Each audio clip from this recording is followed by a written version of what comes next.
পানিহাটির সরকারি প্রাথমিক স্কুলে বিষধর সাপের উপদ্রবে আতঙ্কে স্কুল পড়ুয়া থেকে শিক্ষক শিক্ষিকারা।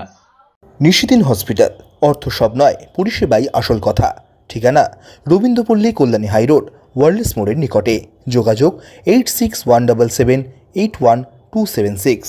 পানিহাটিতে সরকারি প্রাথমিক স্কুলে সাপ আতঙ্ক। ঘটনায় আতঙ্কে ছাত্রছাত্রী থেকে শিক্ষক শিক্ষিকারা।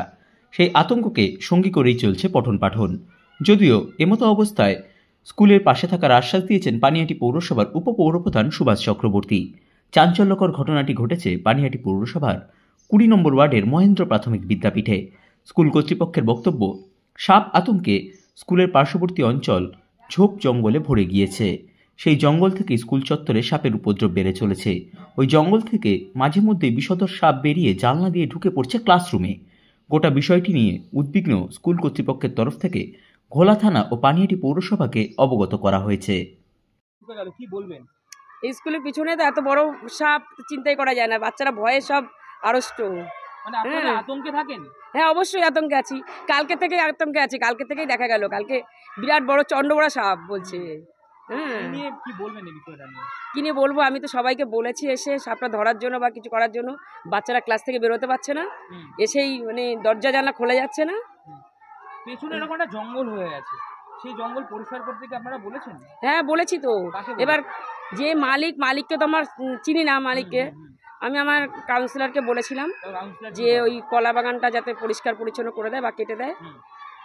উনি করবে বলেছে, না।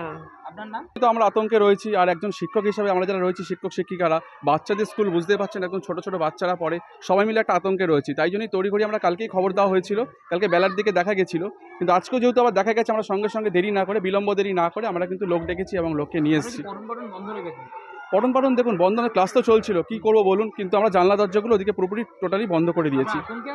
অবশ্যই আতঙ্ক তো লাগেই না, একটা সাপ বলে কথা, আমরা সবাই ভয় পাই, আর চন্দ্রপোড়া সাপ সর্বোপরি। তো জঙ্গল কাটা হচ্ছে না, এটা নিয়ে কি বলবেন? দেখুন, যেখানেই জঙ্গল হোক না কেন কাটা তো অবশ্যই উচিত, আর যেহেতু একটা পাশে সর্বোপরি একটা স্কুল রয়েছে বাচ্চাদের, তো সেই জায়গা থেকে দাঁড়িয়ে অবশ্যই একটা জঙ্গল তো ক্লিন বা সাফ রাখা উচিত, তাই না? এই বিষয়ে পানিহাটি পৌরসভার উপপৌরপ্রধান সুভাষ চক্রবর্তী বলেন, স্কুলের পাশে যে জমিতে ঝোপ জঙ্গল রয়েছে সেই জমির মালিককে চিহ্নিতকরণ করে ব্যবস্থা গ্রহণের চেষ্টা করা হচ্ছে। তার আগে আপৎকালীন ব্যবস্থা হিসেবে স্কুলের চারপাশে কেমিক্যাল স্প্রে করা হবে, তাতে কিছুটা হলেও সাপের উপদ্রব কমবে।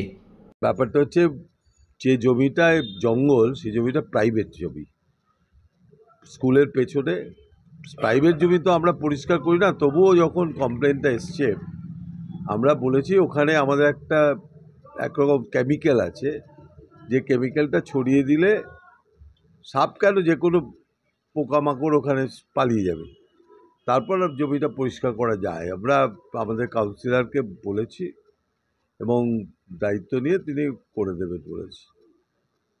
নিশিদিন ডায়াগনস্টিক সেন্টার, এ কমপ্লিট ডায়াগনস্টিক সলিউশন। আমাদের ঠিকানা 144/1 সেন্ট্রাল রোড, আনন্দপুরি, ব্যারাকপুর, কলকাতা 122। আমাদের যোগাযোগ 9875338719। সাধ্যের মধ্যে স্বপ্নের ফ্ল্যাট খুঁজছেন? লাবণ্য গ্রুপের পক্ষ থেকে ব্যারাকপুর হরিসভা মন্দিরের নিকটে সোনাঝুরি আবাসন। থাকছে lift, top floor, set, 0% GST। এছাড়াও থাকছে ব্যাংক লোনের সুব্যবস্থা। ফ্ল্যাট বুকিং চলছে। আমাদের যোগাযোগ 7278200456।